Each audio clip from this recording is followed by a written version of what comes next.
নমস্কার, আমি ঝুমা। আমার ছোট্ট রান্নাঘরে আপনাদের সাদর আমন্ত্রণ।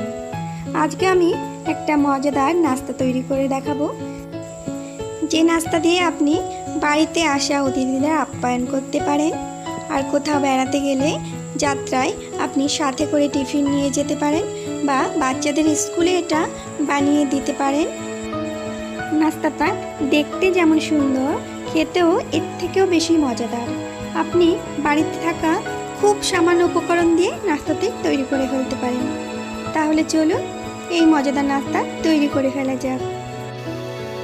প্রথমে আমি নিয়ে নিচ্ছি একটি বাটির মধ্যে একটা ছাঁকনি রেখে দিলাম। এখন 1 গ্লাস মতো ময়দা আমি চেলে নেব। ময়দাটা কিন্তু অবশ্যই চেলে নিতে হবে। ময়দাটা আমি ভালো করে চেলে নিচ্ছি।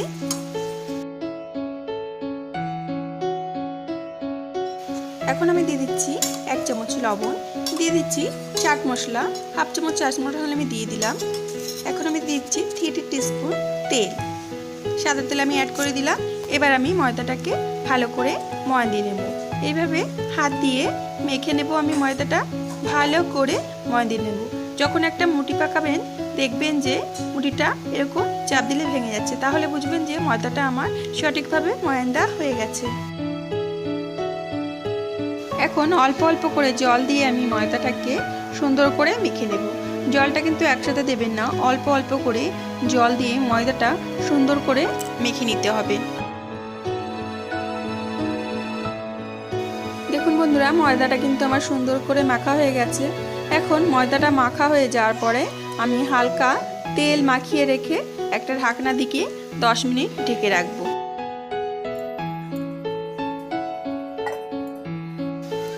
এখানে আমি নিয়ে নিয়েছি 2টো আলু সিদ্ধ। আলু সিদ্ধটা ভালো করে আমি মেখে নিচ্ছি।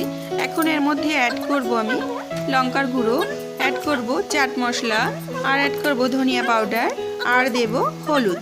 এবার দিয়ে দেব কালো জিরে। আমি কালো জিরেটা হাতে ভালো করে একটু ম্যাশ করে নিচ্ছি। এভাবে ম্যাশ করে আমি দিয়ে দিলাম। এবার ভালো করে একটু মেখে নেব। এখন দিয়ে দেবো কাঁচা লঙ্কা কুচি, দিয়ে দেবো একটা পেঁয়াজ কুচি, আর দিয়ে দেবো কারি পাতা। কারি পাতা যদি আপনাদের কাছে না থাকে তাহলে ধনিয়া পাতা দিয়ে দিতে পারেন। এবার ভালো করে একটু হাত দিয়ে মেখে নিচ্ছি।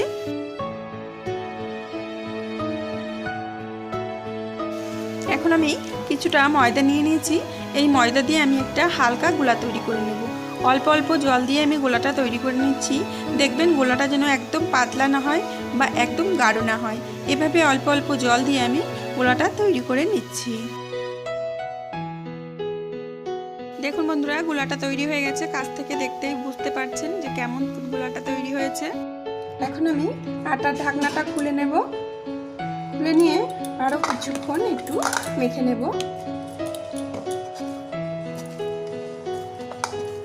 দেখুন কতটা সফট হয়েছে।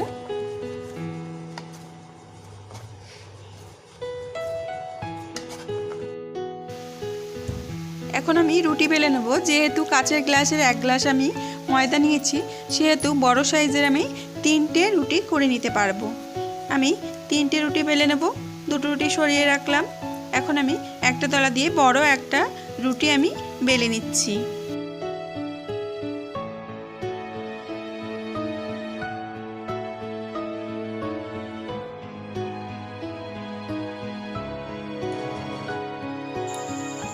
রুটিটা আমার বেলা হয়ে গেছে। এবার আমি রুটির মধ্যে আলুর পুরটা দিয়ে দিচ্ছি।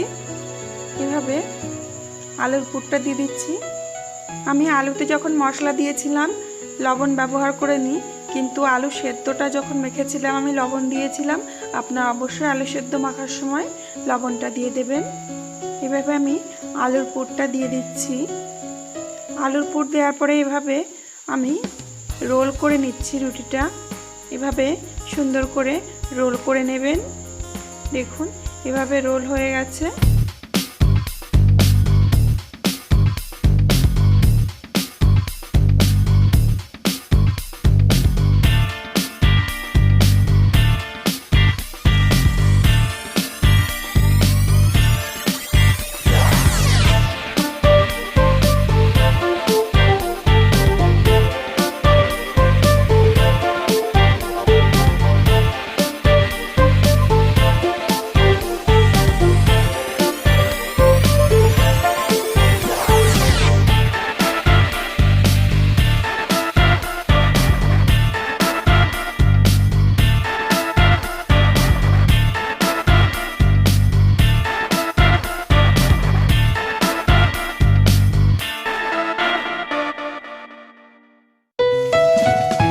ধৈর্য সহকারে মিডিয়াম আঁচে রেখে একদম ক্রিস্পি করে ভেজে নেবেন।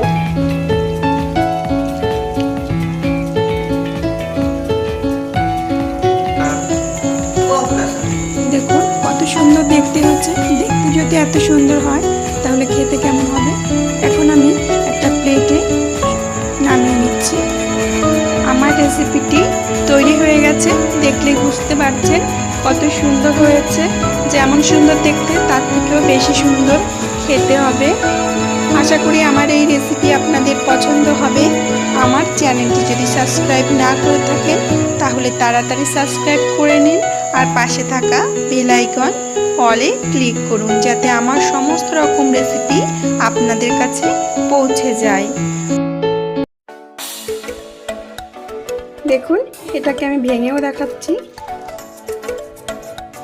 খেতে কিন্তু খুব দারুণ হবে। আজকের রেসিপি কেমন লাগলো অবশ্যই কমেন্টে জানাবেন, এবং আমার চ্যানেলটি যদি এখনও সাবস্ক্রাইব না করে থাকেন তাহলে সাবস্ক্রাইব করে আমার পাশে বন্ধু হয়ে থাকবেন। আবার আসবে একটি নতুন রেসিপি নিয়ে। ততক্ষণের জন্য সবাই সুস্থ থাকবেন, ভালো থাকবেন। ভিডিওটি দেখার জন্য অসংখ্য ধন্যবাদ।